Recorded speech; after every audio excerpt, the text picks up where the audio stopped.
السلام عليكم، ازيكم حبايبي؟ عاملين ايه؟ يا رب تكونوا بخير. هنعمل النهارده اكله حلوه من الاكلات السريعه والطعمه اللي ما توقفكيش في المطبخ كتير. بس ده مش مطبخ والله، ده ما بيبقاش مطبخ، انت بتدخلي جوه. بدل ما تروحي الجيم ادخلي المطبخ. لا بجد والله، ده ربنا يرحمنا بجد. احنا بننزل كميه ميه في المطبخ غير طبيعيه. لا. اعملي الاكلات السريعه وريحي دماغك. مش وقته اكلات صعبه تزهقك. الأكلة دي من ضمن الأكلات السهلة اللي ما بتوقفكيش كتير وما بتتعبكيش بجد. يلا بينا نسمي بالله ونصلي على الحبيب عليه أفضل الصلاة والسلام. جبت 3 بصلات حلوين كده، وجبت طماطماية واحدة بس. أنا يعني ايه، قطعيهم أي تقطيع، مش هيفرق معاكي التقطيع. أنا جبت طماطماية واحدة، أنا ما بعملش صلصة. أنا بطعمها بس مش أكتر بطعم الطماطم. فهي واحدة بس كفاية. خلاص تعمليها وتجري بره المطبخ. خلاص كده جبت.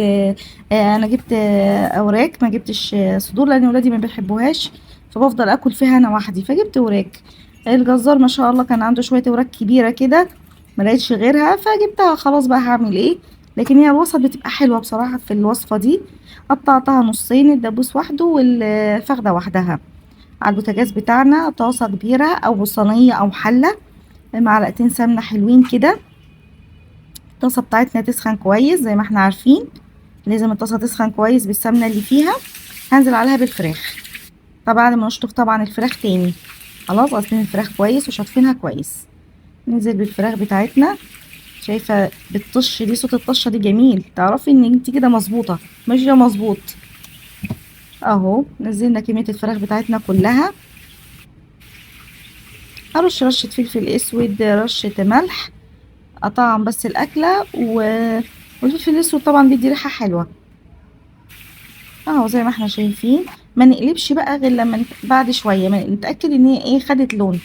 ما تفضليش تقلبي بقى الناحيه دي والناحيه دي وتنزل منك ميه، لا. هي تقليبه مره واحده، تسيبيها 3 4 دقايق تاخد لون وتقلبي. اهو. خلاص. الصدمه دي حلوه قوي، بتدي طعم حلو قوي للفراخ. خلاص كده. قلبناها. نرش برضو رشه فلفل اسود ورشه ملح.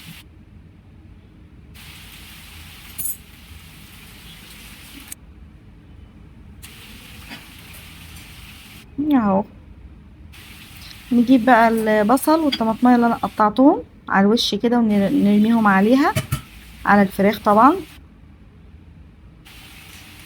اه زي ما احنا شايفين كلها بقى، ننزل بالبصل ونوزعه بس من فوق، احنا مش هنعمل حاجة تاني. خلاص كده.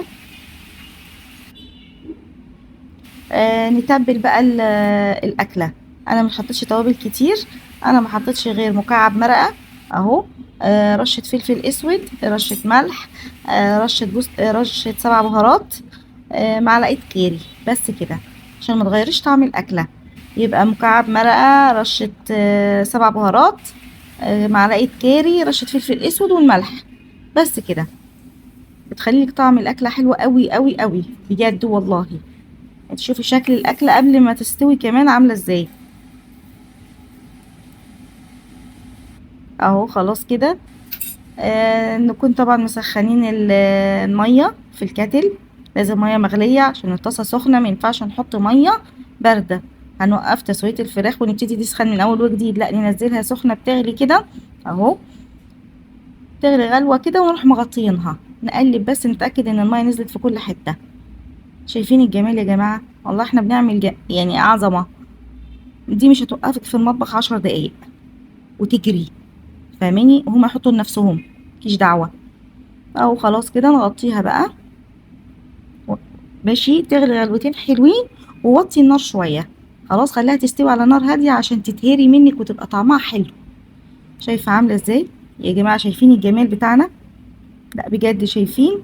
ولا الريحه بقى ما اقولكيش. كأنك عملتي اكل، بصي واقفه في المطبخ بقالك سنه، لا ما كملناش.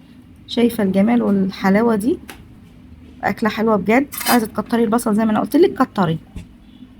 انا حطيت كده فلفلتين صغيرين كده صغيرين بس على جنب كده ليا انا بس. شايفه عامله ازاي؟ خلاص كده هي استوت. شايفه السمنه طلعت كده على الوش، اعرفي خلاص ان هي استوت. عايزه بقى انت تحطيها تحت الشوايه براحتك، تحمريها براحتك. لا انا استكفيت بكده، الفراخ طريه وجوسي قوي قوي بجد. شايفة عاملة ازاي من تحت كمان، والبصل مكرمل ازاي. لا بجد يا جماعة لازم تجربوها. عايز تعملي بقى جنبها شوية رز، شوية مكرونة. انا استكفيت بالعيش كفاية عليهم قوي. تمام. شايفة عاملة ازاي متكرمل من تحت ازاي الفراخ. طعمها حلو قوي ودايبة دايبة دايبة. بجد لو عملتيها مرة مش هتبطلي تعمليها. انا بحب قوي طريقة الفراخ كده. زي ما بقولك تاكليها بعيش بقى، انا بستمتع بيها بالعيش بصراحة. هتلاقي في شايفة الفراخ عاملة ازاي مهرية. وطي النار عليها وسيبها تستوي براحتها. لازم تجربوها يا جماعة وتقولوا لي رأيكم. لا بجد خرافة. الصوص اللي تحت ده حكاية يا جماعة بجد. الفراخ مهرية، ومهرية بطعم حلو، يعني مش مهرية وخلاص. شايفة عاملة ازاي البصل عامل ازاي. مديها شوية التوابل الخفيفة اللي احنا حطيناها مش كتير، مديها طعم حلو قوي بجد. بجد يعني اهو. اه صواني الفراخ بالبصل كتير، بس بالطعم ده لا لازم تجربوها بالطعم ده. اوعدكم انكم مش هتندموا وعلى طول هتعملوها. بصي الفراخ عامله ازاي، شايفه مهريه ازاي، مهريه ودايبه كده. يا الله، لا روعه يا جماعه، لازم تجربوها. تمام. بألف هنا ومع السلامه.